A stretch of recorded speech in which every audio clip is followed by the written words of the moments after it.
কৰিছিলোঁ 99 টকা অনলি 99 ইমান rupees কমতে আৰু সেই সময়ছোৱাত ইমান সমালোচনা ৰাইজেও কৰিলে যিসকলে 99 টকা দি মানে শিক্ষাক বেপেৰুৱা কিয় কৰিছো প্ৰথম প্ৰশ্ন উঠিছে আপুনি কি ক'লে এতিয়া চাওক শিক্ষা বেপেৰুৱা মই কৰা নাই আপুনি যদি গোটেই এতিয়া বৰ্তমান সময়ছোৱাত আমাৰ ইণ্ডিয়াখন চাবলৈ যায় শিক্ষাক এটা বিজনেছ বনাই পেলালে সব ফালৰ পৰাই আপুনি চাব আপুনি য'ত আছে চৰকাৰী স্কুলখনৰ কাষতে এখন প্ৰাইভেট স্কুল থাকে প্ৰাইভেট স্কুলখনত আপোনাৰ এডমিশ্যন ফিজ ল'ব 6,000-7,000 টকা মাহে মাহে আপুনি 500-600 দিব লাগিব তাৰ উপৰি সেই ল'ৰা ছোৱালীখিনি আকৌ টিউশ্যন ল'ব লাগিব এক্সট্ৰাকে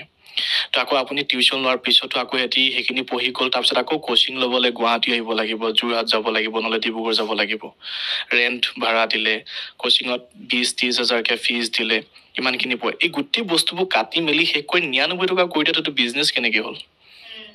য'ত নেকি মই এজন মানুহে চলিব পৰা নাই